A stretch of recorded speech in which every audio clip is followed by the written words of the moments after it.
Hey everyone, Jenny Lynn here from Fusion. We have our crate that's been done in a driftwood effect with just the 2 steps. So the first layer I put down was our color blocker. And the color blocker, it's sort of like a primer. For instance, if you're going from one drastic color to another, and in this instance we were working on bare pine. So I just needed a base coat to kind of soak in, and it happens to be a light gray tone, so that's absolutely perfect for my driftwood effect. Now the thing that makes the color blocker so unique is that it's actually made out of the waste recycled water at our facility and our plant. So all of that water gets put into the little distilleries, and what happens is all the pigments settle to the bottom. So we then go ahead and harvest that and reuse it as a recycled paint. So that again is our color blocker. Now I'm going to go ahead and age this a little bit more. I think it needs a little something extra. So we've got our gilding paste here, and this is in the antique color. We also have 4 other metallic color gilding pastes, a gold, copper, bronze, and silver, and then we also have a white, a zinc white paste. So many different things that you can do with it.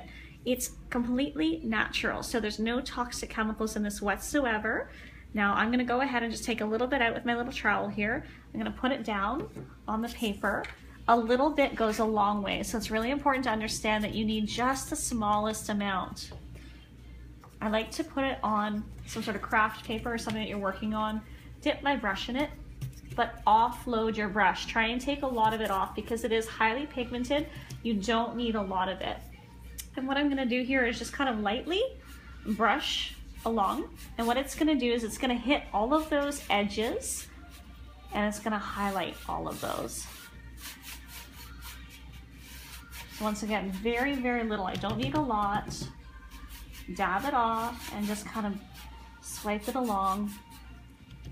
What you're going to want to do is let this dry. It is a natural oil. There's no solvents in it whatsoever, so it could take a couple days to dry. But because I've only applied just a tiny little bit, it's going to dry quite quickly, and to the touch, it should be dry the next day. So if you come up nice and close here, you can really see that it's just pulled out all this beautiful graining and edging. And that's going to finish off my driftwood effect.